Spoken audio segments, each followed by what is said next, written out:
Lauli mengatakan ada informasi yang ia peroleh terkait ancaman terhadap Basuki Cahayapurnama. Yasona mengatakan pemindahan Ahok dari Rutan Cipinang ke Makobrimob adalah keputusan yang tepat. Pak, kemarin Bapak bilang pemindahan Ahok itu karena ada ancaman, Pak. Pak, ancaman pembunuhan itu maksud Bapak? Ancaman pembunuhan itu seperti apa sih, Pak? Saya tunjukin video Ya. sama kamu. Video apa, Pak? Tapi emang ada ancaman pembunuhan itu, Pak? Pak? Demi keamanan.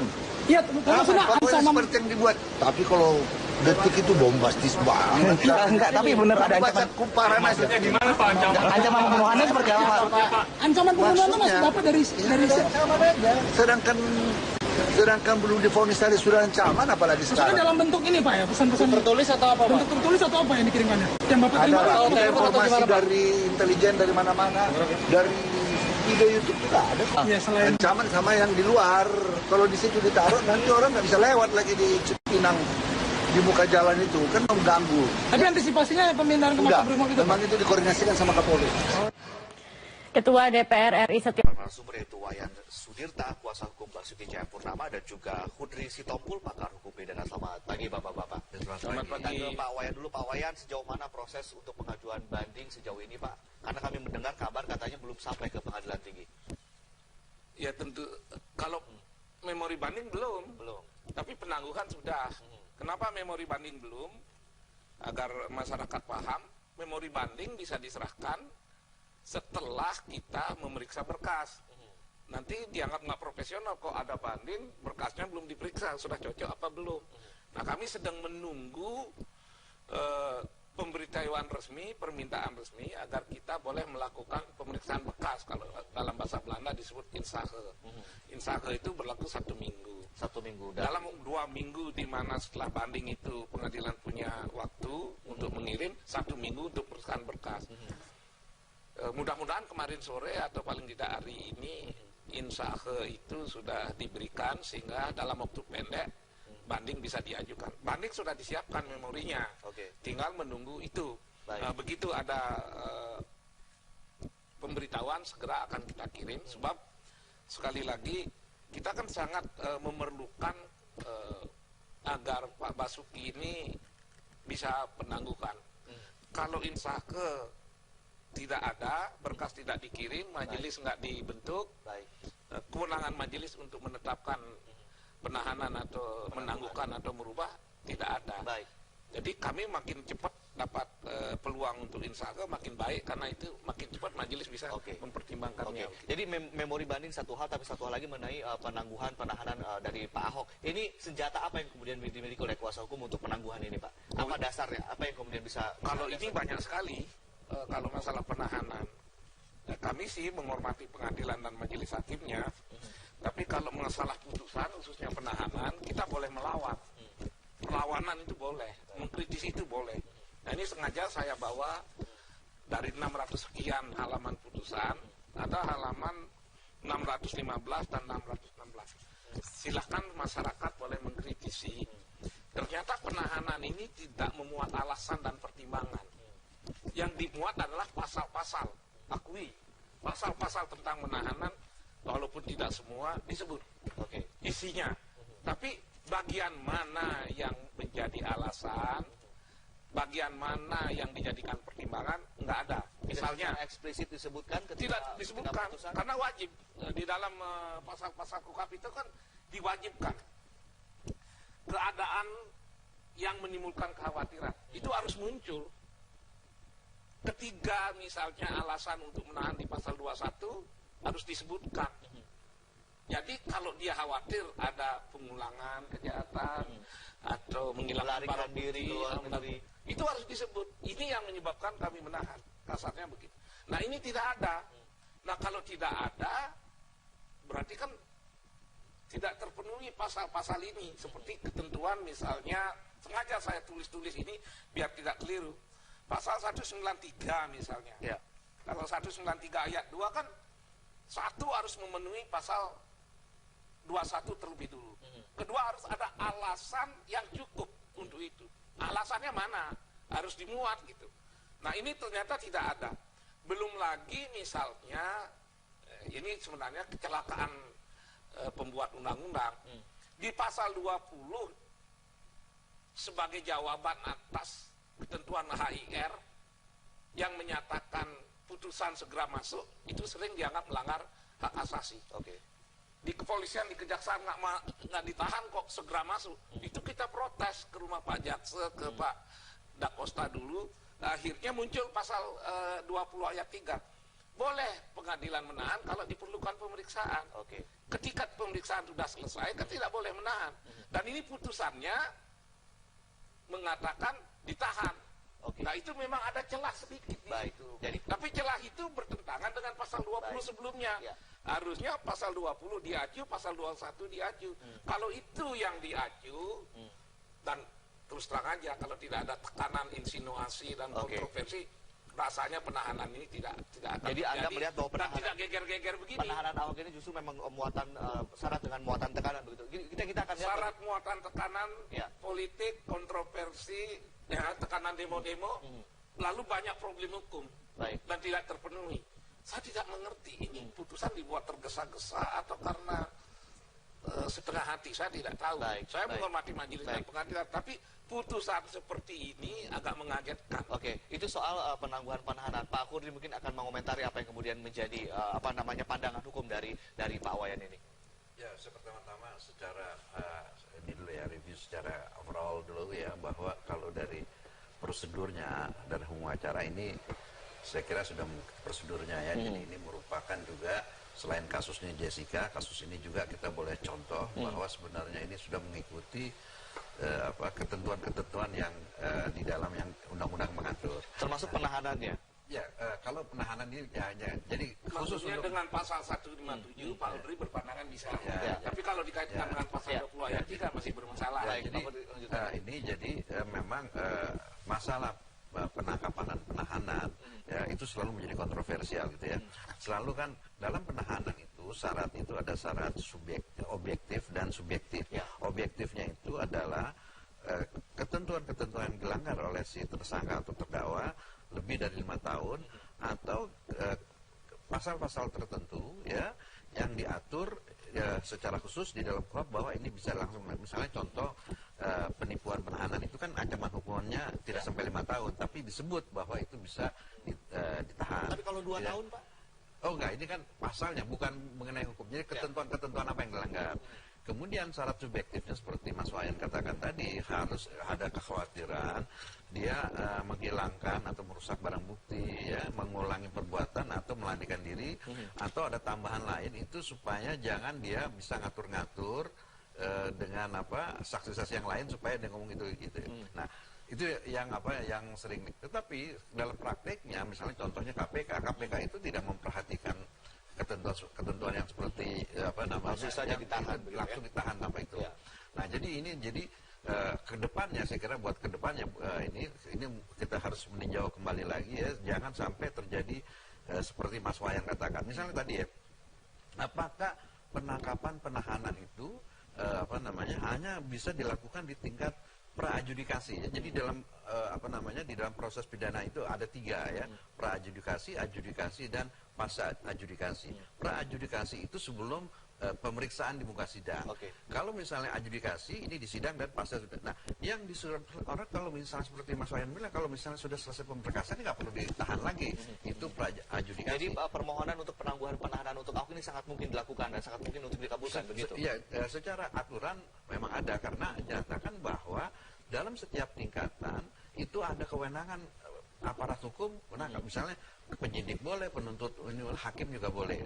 Nah, tadi sekarang cuma seperti Mas Wayan tadi kan cerita mengenai historis waktu KUHP ini masih RUU dibuat itu juga secara akademis mereka ini kan Mas Wayan waktu itu kan aktivis LBH dulu ya. Jadi memberikan masukan-masukan. Jadi ini jadi ada beberapa pasal-pasal yang dulu misalnya tidak sinkron. Nah, baru rasanya seperti ini sekarang. Artinya sekali lagi upaya penangguhan penahanan Ahok kemungkinan besar akan dikabulkan dengan berbagai macam konstruksi hukum yang ada begitu ya, Pak Khurdin. Secara teoritis sih bisa saja. Misalnya majelis hakim yang memeriksa itu menganggap ya ini kan tidak ada kekhawatiran dan ini ya misalnya ya tidak ada kekhawatiran untuk yang seperti tadi dikatakan ya dikeluarkan, tapi itu semuanya bergantung karena begini, di tugas hakim itu yang menurut Undang-Undang Dasar selain melaksanakan peraturan, dia harus menegakkan hukum dan keadilan. Itu jelas bahwa Kooperasi Kehakiman itu lembaga peradilan yang merdeka ya untuk menegakkan hukum dan keadilan. Kita boleh berpandangan hukum tapi hakim nanti yang memutuskan begitu ya. Baik, kita ke masalah banding sendiri Pak Wayan. Anda menyatakan bahwa memori banding yang disampaikan nanti berkaitan dengan unsur-unsur pasal dan juga alat-alat bukti nih. Unsur-unsur pasal seperti apa nih Pak? Apakah yang 156A, 156 kemudian diungkit lagi atau seperti apa? Unsur pasal yang paling berat dan guru-guru besar selalu menyatakan membuktikan unsur sengaja dan niat dalam pasal 156A. Dan karena itu jaksa juga menyatakan tidak ada unsur niat. Karena Pak Basuki dalam kehidupannya terdiri dari keluarga muslim sekitarnya, banyak membangun masjid dan sebagainya. Bagaimana menyatakan itu punya niat? Juga dia sedang membutuhkan umat muslim untuk pemilih. Niat itu tidak bisa dibuktikan. Nah karena itu beralihlah ke 156 bagi jaksa. Tapi pengadilan, karena sekali lagi saya harus berani mengatakan pengadilan dan hakim-hakim yang harus kita hormati, tapi putusannya ini sangat kontroversi. Kenapa kontroversi? Dalam perkara seberat dan serumit ini, putusan ini masih berani mengatakan pasal 156A itu terbukti. Padahal bagaimana mereka bisa dikatakan sengaja menghina Al-Quran? Karena yang dipidatokan itu jelas-jelas saya Citraya di Bangka Belitung. Ini ada orang. Artinya yang dimaksud itu elit politik. Tapi kok bisa diputuskan dia menghina agama? Yang dikritisi itu elit politik. Lah kenapa jadi ke masalah agama? Jauh sekali lompatannya ini. Pak Wayan, kalau kita runut dari proses peradilan yang panjang ini kan sempat jaksa kemudian menggunakan pasal 156, lalu kemudian hakim kembali ke 156A. Apakah itu akan diungkit juga nanti dalam memori banding sehingga mungkin memiliki kekuatan untuk maju ke untuk membebaskan Ahok misalnya? Satu harus diungkit argumen dan logika antara jaksa dan hakim. Tapi yang kedua, pasal 156 juga nggak terbukti. Karena 156 itu mengenaki golongan. Seperti di Indonesia, golongan itu hanya 3. Tidak ada golongan ulama kalau menurut hukum perdata. Lalu hukum apa yang bisa membuat golongan kecuali hukum perdata? Kalaupun ulama dianggap golongan, pasal 156, golongan yang tersinggung berarti seluruh ulama tersinggung. Kalau sebagian atau 1-2 tersinggung, sebagian lain nggak boleh menggunakan 156. Kalau 156 mewajibkan adanya golongan en blok seluruhnya. Kalau sebagian saja ulama tersinggung, ada pasal lain, penghinaan misalnya pasal 310 begitu.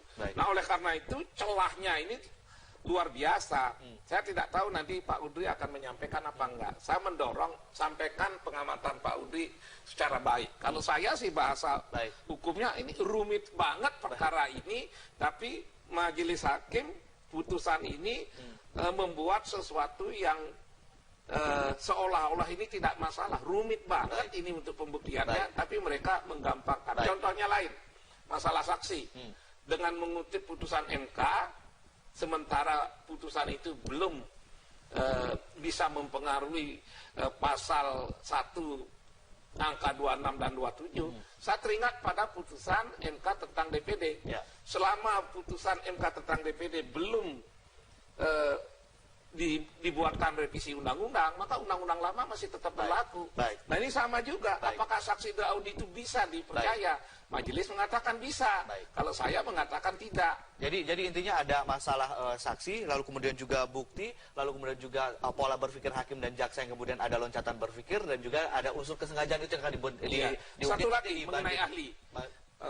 Mana bukti itu yang utama itu saksi dan ahli. Baik, nanti celah-celah apa saja apakah itu kuat celahnya untuk dimainkan atau dibanding, nanti kita akan ulas bersama Pak Budi setelah jeda yang satu ini. Dan pemirsa tetaplah bersama kami, Metro Pagi Prime Time akan kami hadirkan. Tadi ada beberapa poin yang ada di memori banding, ada untuk membuktikan unsur sengaja atau niat, saksi dan ahli, pola pikir hakim dan jaksa, karena dua pasal digunakan berbeda antara jaksa dengan hakim ini. Kemudian apakah celah-celah itu bisa secara kuat dimainkan nanti dibanding, atau menurut Anda ada celah yang lain yang harus dipenuhi oleh tim kuasa hukum? Ya, alasan untuk mengajukan upaya hukum itu ya, baik di banding, kasasi dan peninjauan kembali, itu ada beberapa alasan. Alasan yang pertama misalnya hakim itu tidak mengikuti hukum acara yang berlaku satu. Kedua, bahwa hakim itu ya tidak cukup untuk mempertimbangkan ya apa yang seperti dikatakan barang bukti dan itu satu. Ketiga, hakim itu adalah memutus lebih dari wewenangnya. Tapi bukan ultra petita ya. Jadi bukan tuntutannya, tapi dia sebenarnya tidak berwenang memeriksa perkara itu, tapi dia memeriksa ini. Nah, tapi khusus untuk misalnya upaya hukum tadi, luar biasa upaya hukum PK yang sebagai hukum luar biasa, ada dua hal yang berbeda dari upaya hukum biasa, yaitu ada bukti baru novum, atau hakim itu sungguh melanggar hak undang-undang ya, sungguh. Kalau jadi ada kekeliruan, ya ada kekeliruan yang nyata. Jadi dalam bahasa hukum ada kekeliruan yang nyata bahwa hakim itu salah, tapi itu untuk PK. Nah sekarang upaya hukum biasa itu kan banding atau kasasi. Nah jadi seperti apa yang dikatakan Mas Wayan tadi, itu misalnya hakim itu ya misalnya tidak cukup mempertimbangkan apa yang misalnya unsur niat. Niat itu memang selalu agak sulit untuk dibuktikan, hanya dia dan Tuhan yang tahu. Apalagi dalam kasus seperti ini ya, seperti Mas Wayan. Betulkah Ahok ini sebenarnya mau menginginkan menghina Al-Quran, itu kan menjadi ukuran. Nah, jadi menurut teorinya itu untuk mengukur, tadi saya kira juga di dalam pertimbangan hakim perkara ini sudah menyatakan bahwa kan ada tiga hal untuk teori. Pertama, bahwa ada niat untuk dengan maksud, niat dengan kepastian, ya, niat dengan kemungkinan. Nah, yang dipakai oleh hakim di sini adalah kesengajaan atau niat dengan kemungkinan, bukan kepastian. Jadi kira-kira misalnya Pak Ahok ini ya sebagai gubernur ini, dia harus mempertimbangkan sebenarnya ucapannya dia bisa menimbulkan masalah gitu. Ini baru kemungkinan. Nah, jadi di sini nanti penasihat hukum ya akan mengeksploitir bahwa sebenarnya ini sebenarnya bukan untuk kemungkinan, ini sebenarnya karena dari pertamanya nggak ada niat gitu loh. Nah, jadi saya kira ya, nah atau kalau misalnya hal-hal yang lain, misalnya soal pembuktian itu kan berarti bahwa hakim di dalam mutus ini tidak sesuai dengan ketentuan misalnya. Yang Anda bilang tadi ahli ya tidak sinkron dengan berpikirnya. Itu kan sebenarnya mengenai hakim itu memutus tidak sesuai dengan aturan, itu bisa saja itu juga bisa diungkit gitu ya. Yang akan digali, yang dititik beratkan oleh penasihat hukum menurut saya nggak tahu ya Mas Wayan gitu ya. Saya kira dua hal tadi, satu ya. Tapi yang paling kuat yang mana yang harus dibuktikan, yang paling kuat mana yang paling berperan dalam nanti dibanding? Apakah unsur niat yang harus diprioritaskan, soal saksi dan ahli, atau pola pikir jaksa dan hakim? Saya kira jadi pembuktian bahwa niat ini sebenarnya tidak memenuhi unsurnya niat gitu. Jadi itu kan istilah bahasa Belandanya offsetnya gitu ya. Jadi offsetnya itu unsur kesengajaan ini nggak terpenuhi gitu ya, berdasarkan doktrin maupun berdasarkan penjelasan resmi dulu ya, penjelasan resmi KUHP itu ya, Memori van Tolchting bilang itu hanya ada written and willing, artinya dia tahu dan menginginkan. Tapi itu kan agak susah. Nah, jadi menurut doktrinnya, menurut teorinya dikembangkan tiga teori tersebut. Tadi Pak Kudri juga bilang ada beberapa alasan banding. Salah satunya adalah novum atau bukti baru. Apakah memiliki bukti baru soal misalnya katakanlah niat ini yang akan dibuktikan? Apakah memiliki bukti baru, Pak Wayan? Saya perlu tegaskan lagi, di dalam pasal 156A huruf H itu udah diakomodir dalam KUHP.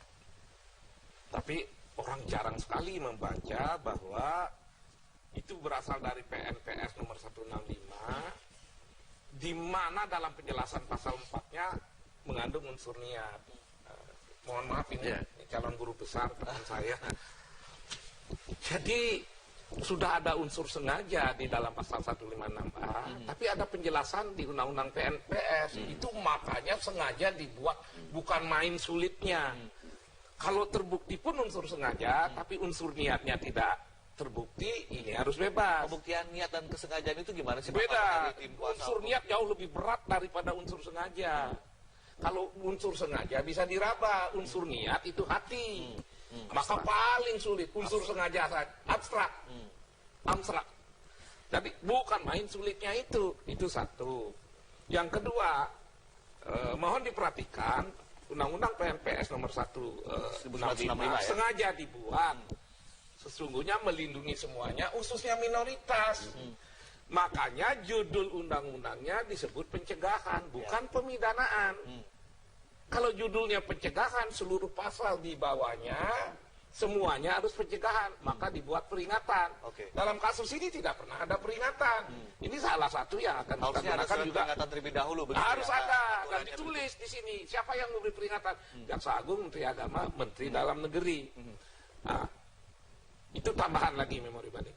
Tambahan yang terakhir, kan ada Buniani yang sudah disebut membuat keresahan. Harusnya dia yang bertanggung jawab. Tapi kata hakim tidak ada kaitannya dengan Buniani dan Lu mana bisa? Ada kaitannya karena pidatonya tanggal 27 sampai tanggal 6 tidak ada reaksi. Baru tanggal 6 Pak Buniani mengunggah, memotong sebagian kata pakai itu, lalu dikasih komentar yang memancing. Ramelah. Maka dia jadi tersangka. Kalau udah jadi tersangka, Buniani kenapa kita bertanggung jawab? Ini kan mirip kasus Gunel, kejadiannya, tapi efeknya, cara pengukurannya berbeda. Kasus Gunel itu begitu Gunel mengakui sebagai pelaku, Sengkon dan Karta yang dihukum berat dikeluarkan, Gunel yang masuk. Ini Buniani tersangka, Pak Basuki juga tersangka. Nah, satu lagi, masih pasal 50 KUHP, mohon koreksi Pak Udri, mungkin saya terlalu subjektif, itu kan menekankan bahwa tidak ada orang yang dapat dihukum kalau dia sedang melaksanakan undang-undang. Undang-undangnya adalah pekerjaan dia sebagai undang-undang adalah undang-undang tentang pemerintah daerah. Pasal 31 menyebut wajiblah gubernur mensejahterakan rakyat. Tapi itu justru jadi bahan pertimbangan kenapa didakwa, karena justru dengan dia gubernur. Makanya agak aneh. Makanya agak aneh. Kalau orang sedang pidato tentang ikan kerapu, mensejahterakan rakyat, lalu diadili, bukan main hati-hatinya orang berpidato. Sudah hati-hati saja menyebut orang yang elit politik, dibawa, digiring ke agama dan ulama. Oleh karena itu, memang orang tidak bisa mengabaikan. Makanya ada viral dunia, karena ini kan, mohon maaf ya, jangan terlalu lah menyerang hakim. Tapi kalau hakim diintervensi, karena atasan, kalau tokoh, karena politisi, seberapa kuat hakim ini bertahan? Karena di Amerika saja hakim-hakim yang bagus tidak mungkin bertahan kalau dia ditekan dan dipengaruhi. Intinya ada sekitar, makanya diisolasi dalam sistem juri di sana. Gitu. Setidaknya ada 7 poin dalam memori banding yang saya catat begitu dalam memori banding. Masih ada yang lain. Sekitar 22 butir. 22 butir. Ya. Baik, nanti kita akan simak secara bersama-sama nanti seperti apakah memori banding selengkapnya. Nah, ini ada satu pertanyaan lagi kepada Pak Kudri. Ini juga menjadi pertanyaan publik, Pak. Sekarang bukan hanya kuasa hukum yang mengajukan banding, tapi jaksa juga mengajukan banding. Nah, ini banding yang diajukan oleh jaksa bukan karena hukumannya lebih berat daripada yang dituntut, tetapi karena salah satunya juga masalah pasal 156A, 156 yang dituntut oleh jaksa, tapi kemudian hakim menggunakan 156A. Ini apakah kemudian sering terjadi di Indonesia? Apakah memang ini kasus yang spesial menurut Anda atau yang unik menurut Anda? Sehingga jaksa kemudian harus banding. Ya, saya kira baru yang saya tahu, yang setahu saya ini baru kali ini. Kalau misal memang penuntut umum ingin meluruskan politik hukum peradilan, itu upaya hukumnya itu adalah yang kita sebut upaya hukum luar biasa, adalah kasasi demi hukum. Kasasi demi hukum. Tapi bukan kasasi yang sebagai upaya hukum biasa. Ini dia termasuk upaya hukum luar biasa. Jadi bukan banding upaya. Bukan banding, tapi kasasi demi hukum, artinya penuntut umum ini ingin meluruskan politik hukum dari peradilan itu ya. Nah, sekarang ini kan yang kita tahu ya, kita belum tahu apa alasannya, tapi kita dengar-dengar itu bahwa sebenarnya penuntut umum itu tidak pendapat dengan majelis hakim di tingkat pertama itu menyatakan bahwa ini kena pasal 156A tapi 156 gitu loh ya. Ya bisa saja, itu kan soal perbedaan keyakinan ya. Jadi hakim itu memutus menurut KUHP itu 183 itu dia hanya kena keyakinan. Tapi dimungkinkan jaksa melakukan banding? Bisa. Tapi ini kan nggak pernah terjadi bahwa biasanya jaksa itu ya melakukan banding kalau hakim itu memutus lebih ringan dari apa yang dia tuntut gitu loh. Baik. Nah ini kan hakim memutus lebih berat, tapi jaksa melakukan penuntut umum karena menyatakan jaksa penuntut umum ini tidak tepat. Baik. Ya. Nah tapi kan banyak juga apa namanya pendapat loh. Kalau misalnya jaksa itu tidak pendapat, kenapa dulu dia membuat dakwaan 156? Mestinya dia dakwaannya tunggal aja, 156. Tidak ada alternatif. Iya, tidak alternatif 156. Justru itu kan di apa namanya orang bilang loh. Nah di sini konsistensi penuntut umum juga loh. Memang kalau gitu nggak usah dulu didakwa saja. Baik, gitu. Pak Hudri. Sedikit saja Pak Wayan, apakah proses jaksa mengajukan banding ini sedikit mengganggu upaya dari kuasa hukum mengajukan banding juga atau justru mendukung atau seperti apa? Sedikit saja Pak. Justru harus banding dengan alasan sejak awal berkas ini maju karena tekanan, kontroversi. Memang jaksa nggak siap membuat bukti permulaan yang cukup karena tiba-tiba harus ada tersangka sebelum ada sprindik. Lalu jadi ini tidak mengganggu, jaksa mengajukan banding tidak mengganggu. Tapi perlu saya jelaskan bahwa alternatif dakwaan dibuat apabila buktinya lemah, maka dibikin alternatif. Coba-coba. Nah ternyata berkas yang tidak kuat dibawa ke pengadilan, di pengadilan tidak terbukti 156A-nya. Maka kalau undang-undang membolehkan banding, kenapa tidak? Justru kalau dia yakin dan fakta-fakta menunjukkan 156A tidak terbukti, lalu dia mengatakan terbukti, jadi tidak profesional dia. Dan yang terakhir, jaksa ini kan penegak hukum. Bukan mencari kesalahan orang, bukan untuk menghukum orang. Dia mencari keadilan.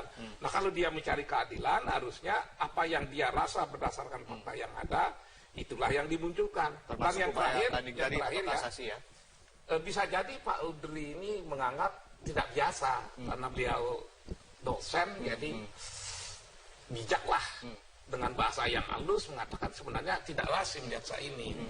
Tapi ketidaklasiman ini sering juga dipraktikkan sebagai akibat saja. Karena putusannya sendiri yang tidak lazim. Karena putusan yang tidak lazim jadi berendeng.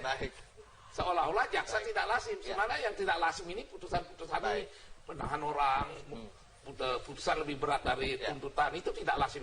Baik Pak Wayan, sayang sekali waktunya sudah habis. Nanti kita mungkin lanjutkan lagi di sesi-sesi lainnya. Kita catat ada 22 poin, sekitar 22 poin yang diajukan dalam memori banding nanti, dan juga jaksa bisa mengadukan banding, tapi istilahnya bukan banding ya, tapi kasasi demi hukum. Baik, terima kasih Pak Hudri dan juga Pak Wayan telah berbagi informasi bersama kami.